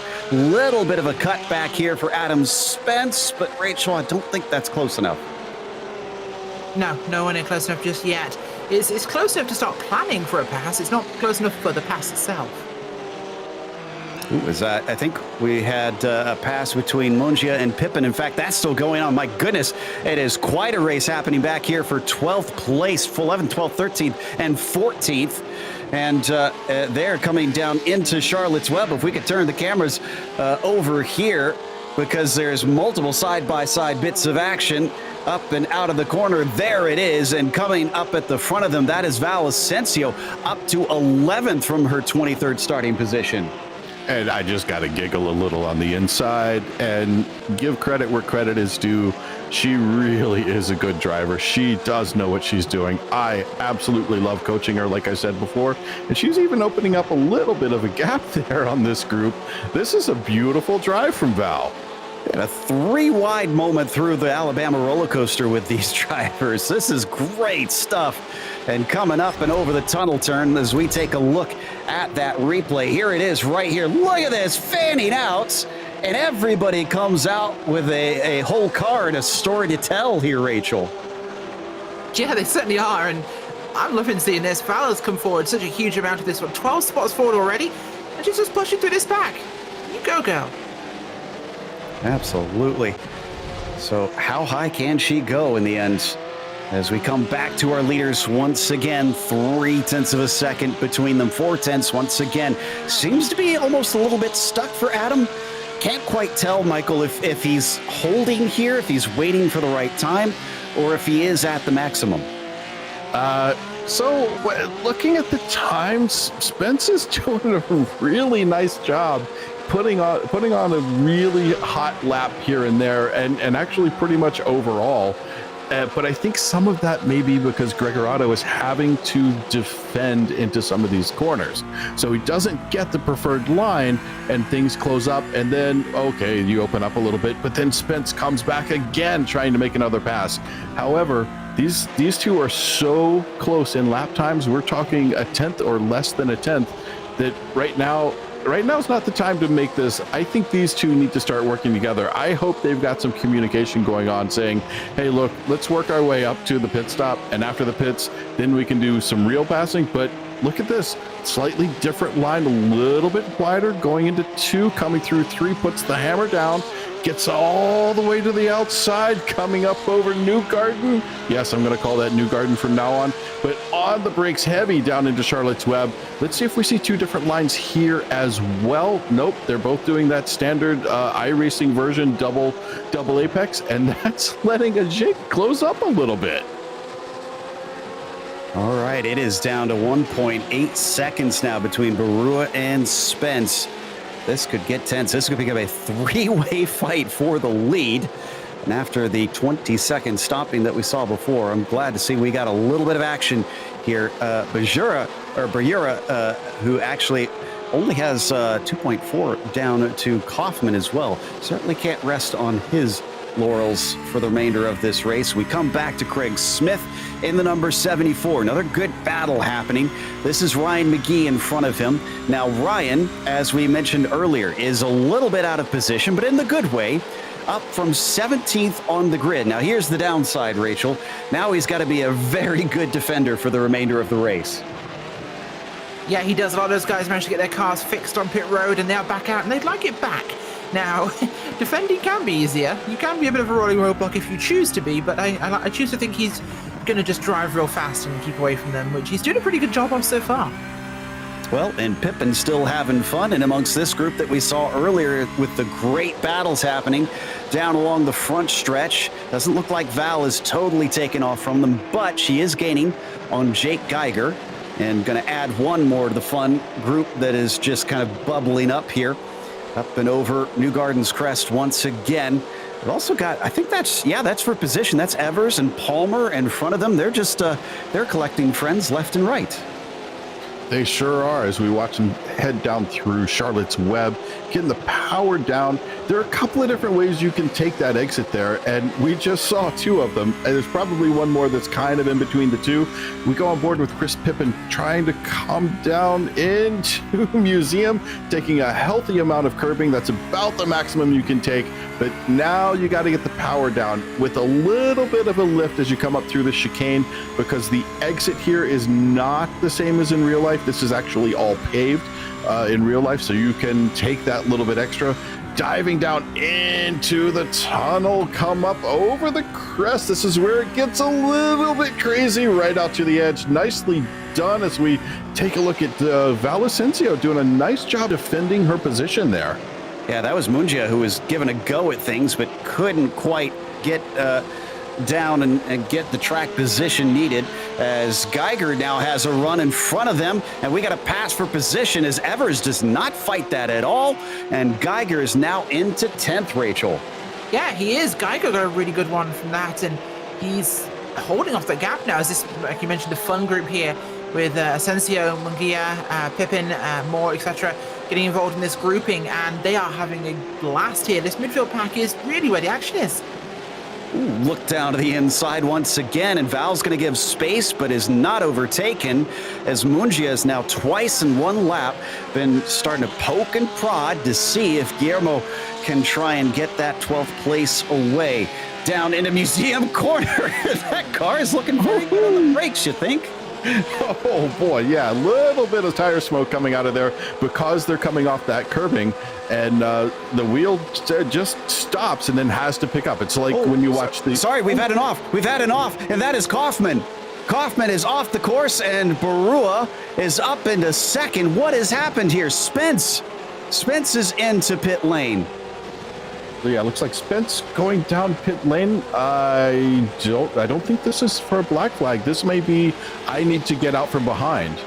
I think this is a scheduled stop. He had an incident. We need a replay on the 55, and that is what caused Kaufman to go off as he was recovering. There's Kaufman trying to take avoiding action, and Spence, I think he hit the inside wall coming over the tunnel. Here we go.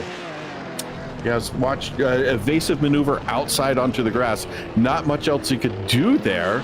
And that re-entry, that's tough as we watch Spence now coming around, and that was the spot where I lost a mirror one time. So yeah, that does happen. But yeah, trying to make that dive into the pit lane.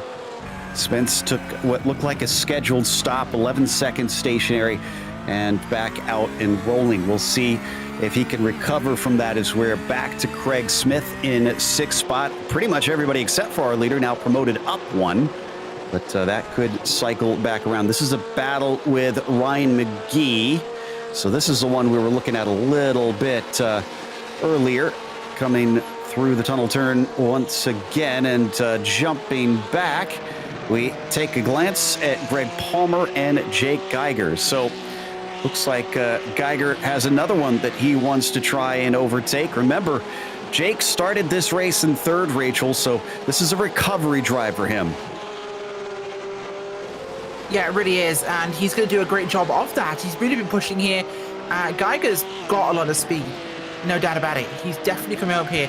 He's going to meet more and more resistance, though, as he gets further on, and he's getting towards that point where he's kind of balancing out against the kind of the cork out of the bottle effect, being back in the field. Now it's starting to get a little bit more costly, and it's going to take him time to do this, which will mean he's going to go slower. Oh, important notes. Chris Pippen pitted but missed his pit stall.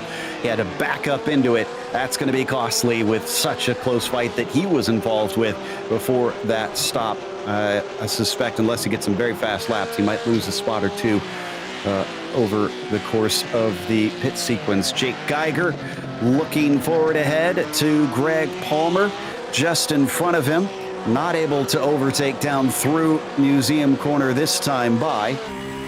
And Val Asensio just behind them. Ooh, seeing perhaps an overtake there. That's Mungia and Evers. In fact, yeah, Mungia has gotten past Asensio since we last looked. Yeah, it looks like some battling going on here. I think we're going to see a little bit of back and forth here. As one car gets ahead, something will happen. You get caught up in traffic, overdrive a corner a little bit. This group, this is bringing some good broadcast highlights for us, quite honestly. I'm enjoying watching this group, even when we're not on them here. I've got them on my side monitor because it's honestly quite entertaining. Yeah, I've been loving it, honestly. Just fantastic stuff. Mungia seeing if he can get past Evers as Mungia is in position, but Evers is up from 21st to 10th. So we hop on board Joseph. Oh, and a big dive down to the inside. Can he actually get the overlap? Not quite. Evers gives him space. Mungia is going to have to try again a little bit later, but it was a valiant attempt, Rachel. Yeah, it really was a good try. Mungia did look for something, but these guys are really kind of very equal pace here. So it's going to be much harder to do that. And we're seeing a lot of good racecraft in terms of where people are placing their cars to defend against that sort of move. All right, so we are now close to halfway. Gregorado, you see your leader, has started to pull a gap. Barua behind him by about 4.5 seconds. Looking a lot more comfortable for the number 10 ever since that incident behind him for second place. Kim Frick has now found himself up into third. And looks like the battles have cooled down after it started very hot a little bit earlier on. Yeah, sometimes you want to put that pressure on at the beginning, let 1 or 2 laps get out of the way, and then really get jumping and show the headlights in those mirrors. Maybe even flash your lights. Not always. I usually flash my lights to let a back marker know that I'm coming past. But if you're in a real serious battle like we're watching here, Evers pushing through the field quite well, getting a nice little touch up on the inside corner curbing there. Charlotte's Web putting the power down, trying to catch up with this group. Got Geiger right in front, closing it up as best he can. Down into Museum Corner as he just follows in the tire tracks of that 23 machine. Got to be careful, because if they start battling too hard, Evers, Mungia, Asensio, Moore are all still right behind, ready to try and gather them up. And they head into the second set of S's. Just another blind crest, plunging down, switching direction into another blind crest and off into the grass. Unfortunately, and that's a big contact. Palmer sent onto his lid. Drivers having to take avoiding action, and Geiger all caught up in that one as Evers will get his spot. Mungia, Asensio, Moore. Oh my goodness. Oh, just a little bit too much going into this. As we notice, just watch how this sets up. Getting right up in there, right on that curbing. You need more of that curbing right there, but if you overdrive it, if you get too much, you get caught by that grass. And we talked about in the last race, in the previous race with the other group, that grass will just pull you out as we watch the version of Spin the Porsche. Oh, boy, Geiger, a bit of an innocent victim on that one. And this is Asensio's view. Can see the car spinning. Thankfully, the track clears in time. But Geiger, unfortunately, having to head down pit lane now. As Asensio, side by side, but gets overtaken as Moore spies an opportunity. So looks like the 772 now up into 9th position.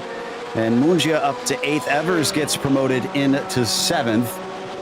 And this is certainly give us all different types of action here today, from great battles to wild accidents out on track. Look at them fly through that tunnel turn, up and over the hump. As a little bit of a bobble it looked like out of Mungia, and also way wide for Evers. Tries to collect it back up. Rachel, unless he gets a good exit, he does manage it. Now instead it looks like Mungia is now under threat. Yeah, I think he is. Mungia just not quite got a good run there. I think this entire group got a little bit unsettled by that crash, and it will put you off slightly for a lap or so.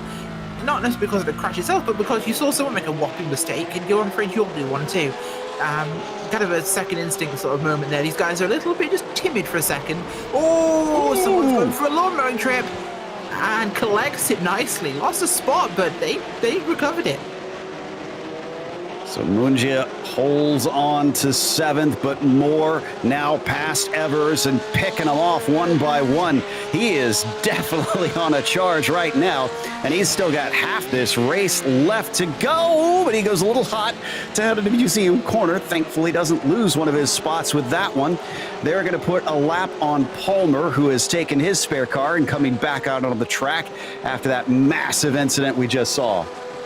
Yeah, Moore is doing a beautiful drive, getting back up the field here, all the way back up to 8th place as we watch the 772 just kind of hold on, not trying to overdrive the car too much, getting good positioning now, because like Rachel said, once somebody has made a mistake, you don't want to make that same mistake, and you start questioning, because you've been driving with them, if you may be overdriving a little bit, which you really don't want to do.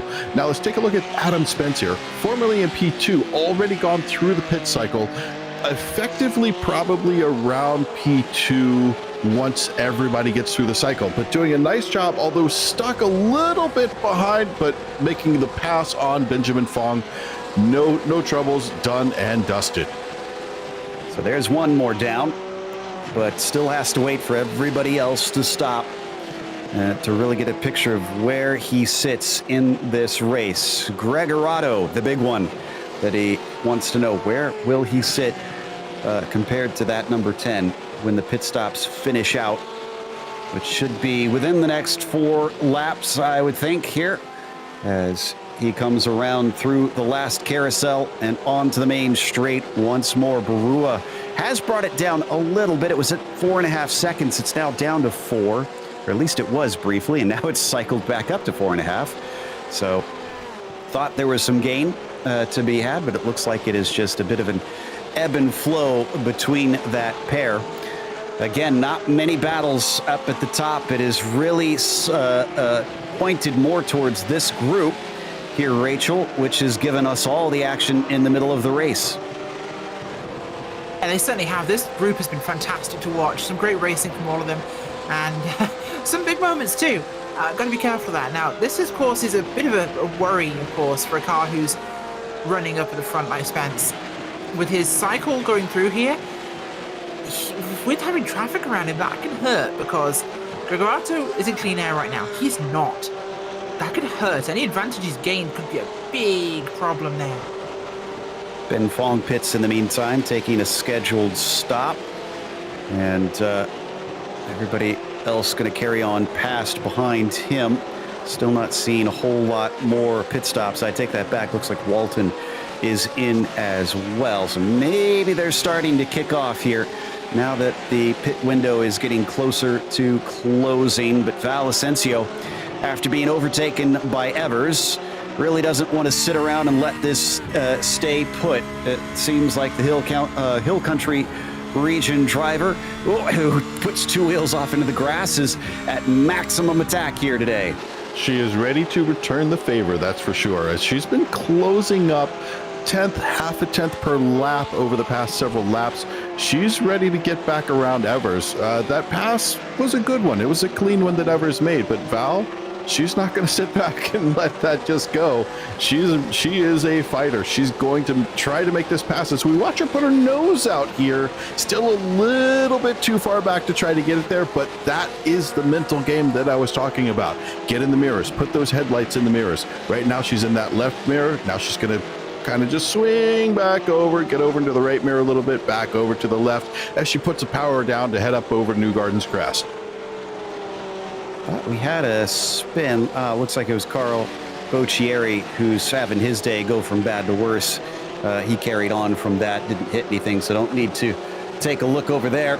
And yeah, is it worth Val maybe trying to pit a lap earlier than a couple of these guys, just to see if maybe that'll allow her to go a little faster?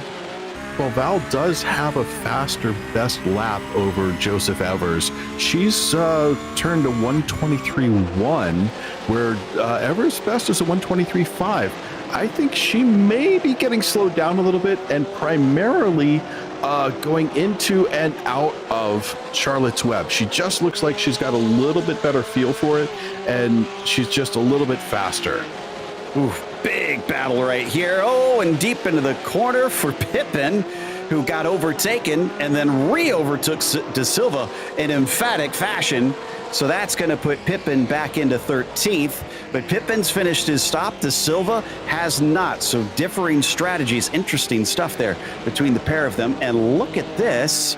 That is Frick in and Kaufman as well. Both of them returning out. Where is Spence? Spence is going to be behind, so it's not looking like a second place for the 55. That accident proved more costly than he would have liked. Yeah, it really did. And this is what I meant about the dirty track as well. Cars in front of him can't cleanly run those laps he wants to. He's got to run to their times to an extent. And in this case, it did actually impact his overall outcome in terms of positioning. So Brewer and Frick having a really strong run here. They've got a much cleaner track up ahead, so plenty more room to run. Are we going to see Gregorato, Barua, Smith now pit in? Yes, indeed, actually. Leader is pitting. Oh, and Barua just about binned it. I think he managed to stay out of the wall. We need a replay of this one, the 981. Almost, well, it wasn't the wall that you hit, Michael, but it was certainly one of the pit entry walls.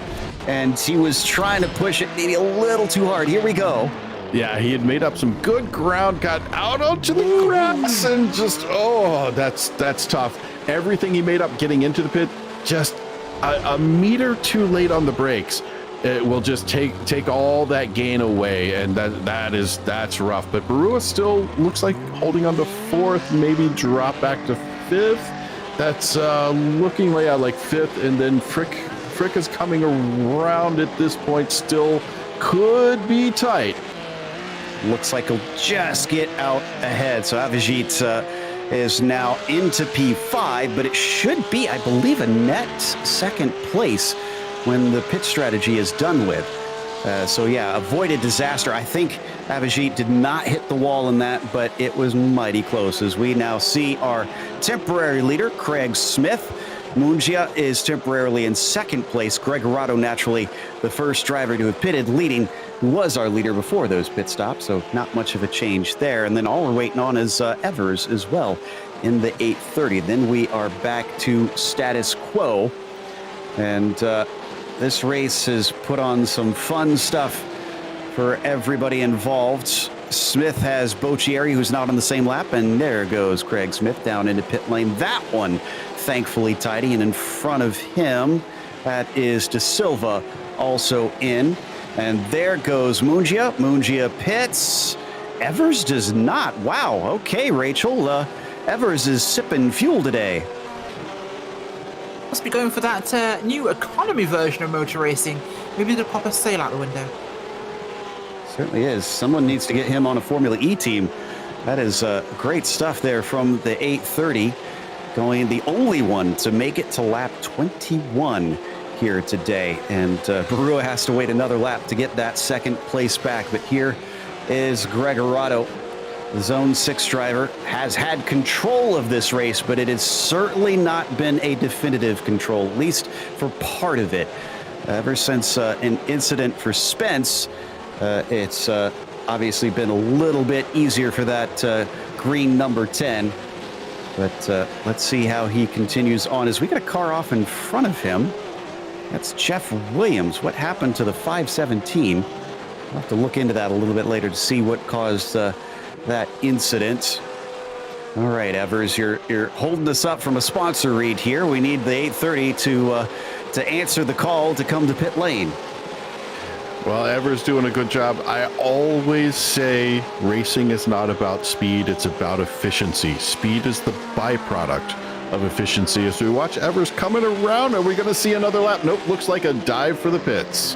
There we go. Thank you, Joseph Evers. As always, the PCA Sim Racing Series is brought to you by Hagerty.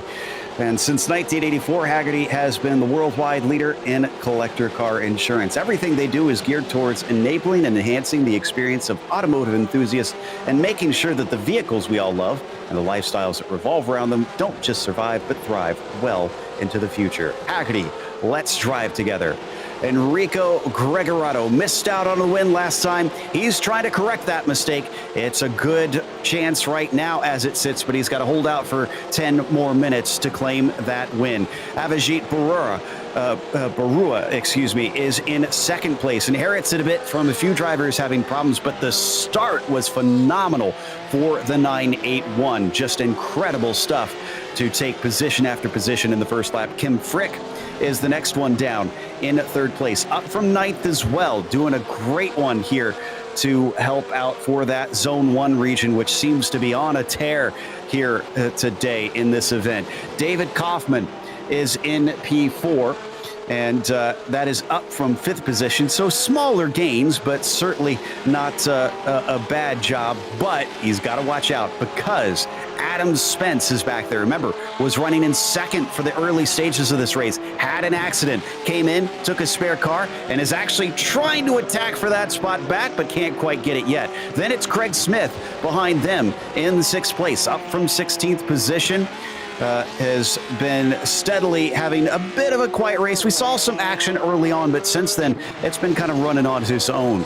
Guillermo Mungia has been in the thick of it, has been racing anybody and everybody, and is up from 12th into 7th. So a potential top 10 today. Let's see if he can carry that one home. After that, it is Joseph Evers who runs in 8th position. And Joseph was another one that seemed to be full of verve and vigor out there today, as he has been fighting everybody from Villavicencio to Jake Geiger to Chris Pippin. What are the next 8 looking like here, Michael? We look at P9, we have Joseph Evers there in P9, having just an entertaining race the whole time, doing a beautiful job from the Big Sky region. Take a look back at P10, we've got Jake Geiger, also part of this group that we've been kind of watching, that midfield that has brought on a wonderful race out of Zone 6 from Pacific Northwest region. Behind him in P11, Villavicencio from the Hill Country, Zone 5, my region, doing a brilliant job today, working her way up from, I believe it was 23rd or so. Yeah, she started back there. Behind there, P12, we've got Chris Pippin. Chris Pippin from Zone 10, Kansas City. Beautiful looking car. I love the purple. If you've watched me race, especially on iRacing, you know I got a purple car somewhere. So loving the livery on this one that Chris has. Going back one more, Benjamin Fong. Doing a nice job racing today in the 666, and that orange car just flying over the curbs there, looking great from the Riesentona region. Next, we've got Ryan McGee in P14 in the number 944, sporting that traditional Porsche livery. Love those colors. Love seeing them every time they come out. That just, it always brings a smile. P15, Robert Walton from the Maverick region, also Zone 5. Nice paint job on that car. Looks great. I love those chrome effects that a lot of people are doing. I've been working on those on my own liveries as well as we watch. Oh, Tom Crane in P16. Oh, just making contact with a wall. Hopefully able to recover from that one. Yeah, it certainly is. And we now have Jeff Williams in 17th place. Rocky Mountain region, the 517 from zone number 9 is down from 13th place where he started. 18th place is Anke Bergerson. Not the best day for him. The Zone 1 Northeast Region driver in the 2:48 there. Down from 11th place. 7th place drop for him. Down from 10th is Sebastiano Balistieri. As you know, down from 4th, sorry for him. He's a much bigger drop from the Metropolitan New York region driver there. Not a great day after early incidents. 20th place here is going to be Antonio De Silva. De Silva is up 1 from 22nd, where he's 2 from where he started in 22nd. There's some pit order still shaking out here. Another car from Metropolitan New York region of Zone 1. And New Yorkers in this one. We have James Lejeau in 21st for the Central Indiana region of Zone 4. Lejeau is down from 19th, so it's a drop of 2 for him. 23rd tonight is going to be... No, we have Carl Boccieri there. We're just cycling those around. The Metropolitan New York driver there. Boccieri had incidents early on too. He's down from 10th. Adam Holland there, 22nd Upper Canada region of Zone 1 in the 144 machine. Holland is down from 15th place after the same lap 1 incident. Last but not least, Greg Palmer there from the Milwaukee region. He's on pit road getting repairs after one too many incidents, I think, for him. Not the best day he could have had.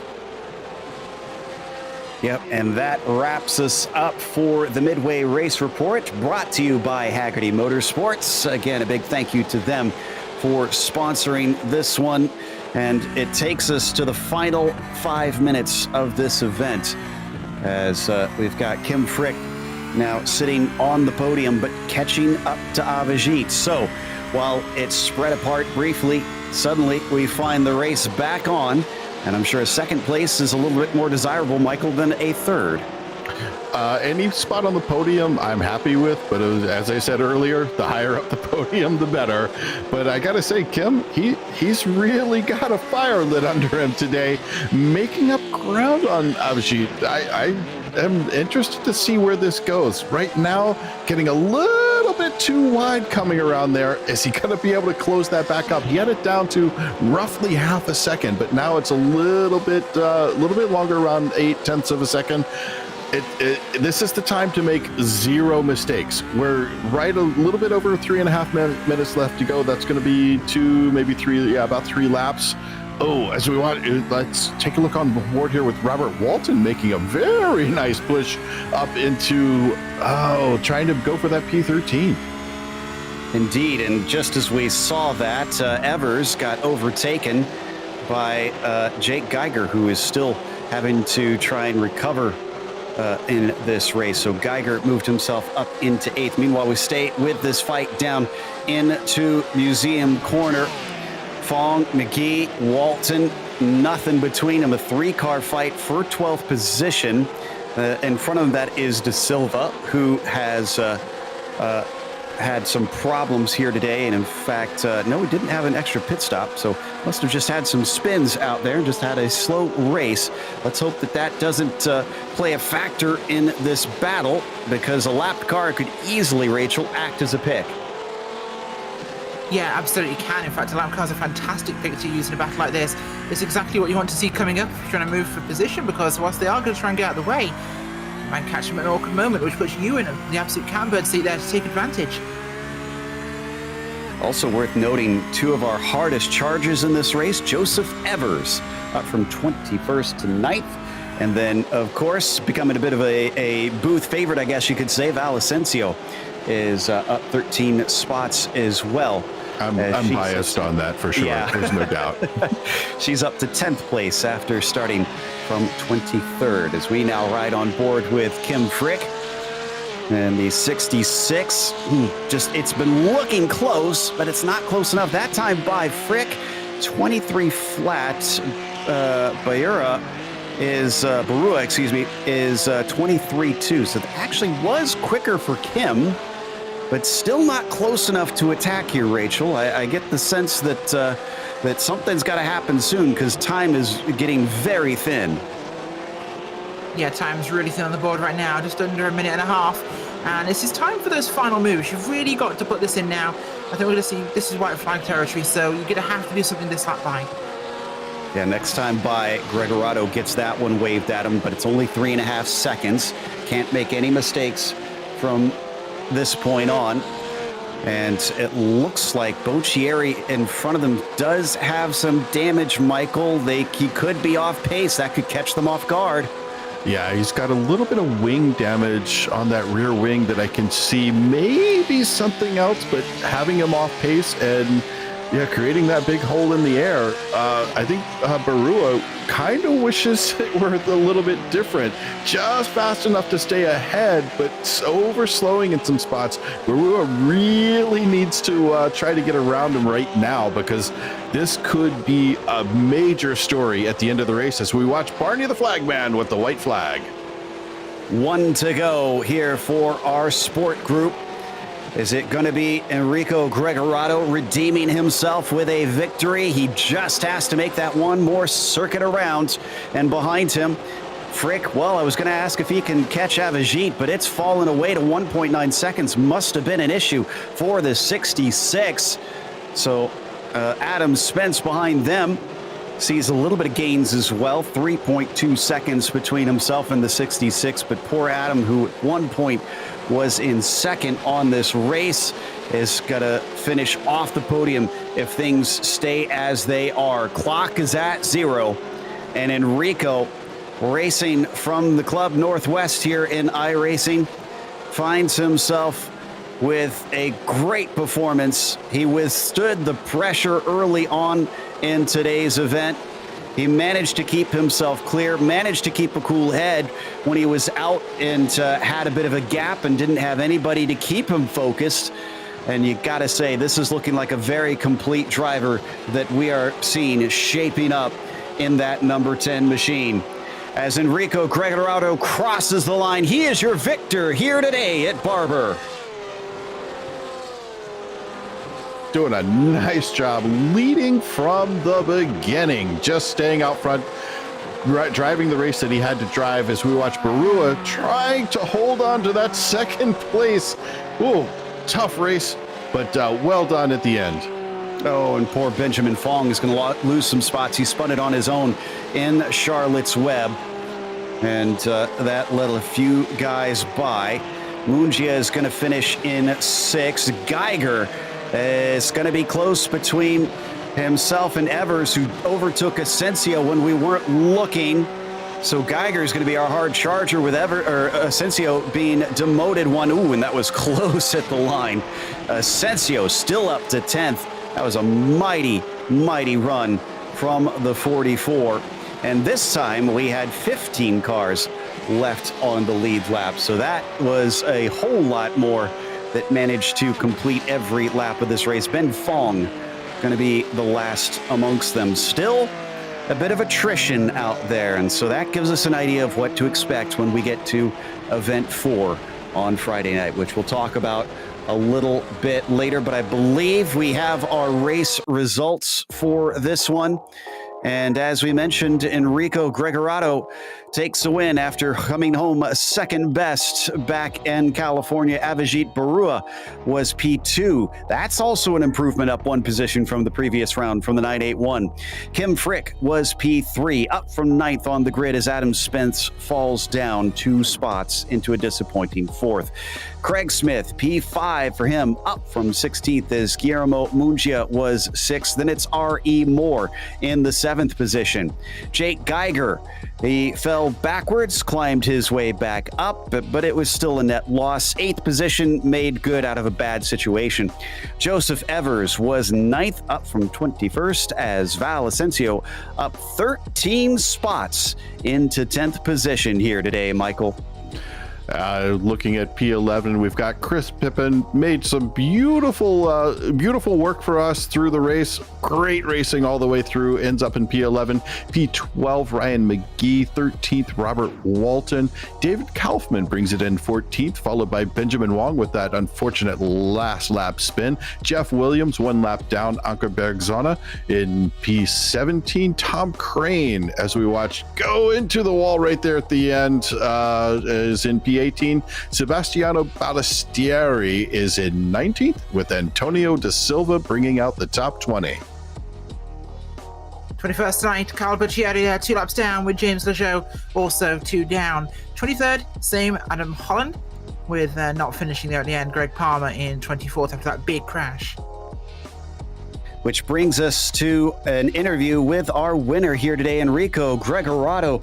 Enrico, congratulations. After finishing second last round, does this feel like some redemption? Yeah, it does actually, but unfortunately Garrett wasn't racing today, so I think, yeah, I'll wait for him to get back and then try and beat him on the track next time. Yeah, that did change the complexion a little bit, but you have to pat yourself on the back because talk about that opening battle. Through the first few laps of the race, you were not clear by any means of those coming up from behind. Oh no, definitely. Yeah, the guys are pretty fast, and Adam is a tough cookie. So I was taking it easy, to be honest. The first lap is really sketchy with cold tires, and a little mistake can really ruin your race. So I was taking it easy. Adam was right there. Yeah, he put me under a lot of pressure. Fortunately, I didn't succumb to the pressure though. Of course, Zone 6 only came into this round third in the Zone Group Championship points with World War Z. Do you guys see yourselves doing better when we go off to VIR? Can you repeat to victory when you head to Virginia? Oh, that's probably my least favorite track of the three.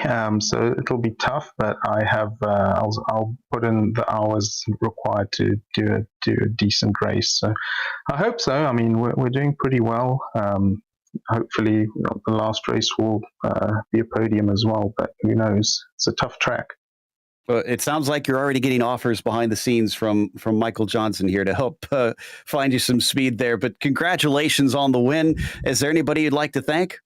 Yeah, thank you. Yeah, my family, of course, my wife and kids who allow me to put in the hours required to perform well in these races. My friend James Franzik, who helped me get to grips with this track, which, I came into it a little bit worried. And then obviously the WWZ guys, the PCA Sim Racing steering committee, and our sponsors, Hagerty. Thank you very much. Enrico Gregorato taking the victory in event 3. As up next, Michael has caught up with Avijit Barua, who made a fantastic climb, especially on the opening lap. Avijit, you're taking my job away from me. I'm the guy who starts P7 and makes it up to P2. A brilliant drive. I'm guessing that worked out, like for me, exactly the way you planned. You sized everybody up in front of you, had a little luck on turn 2 with 2 cars spinning out in front of you, but beautifully threading the needle and running through. Was that kind of what your plan was?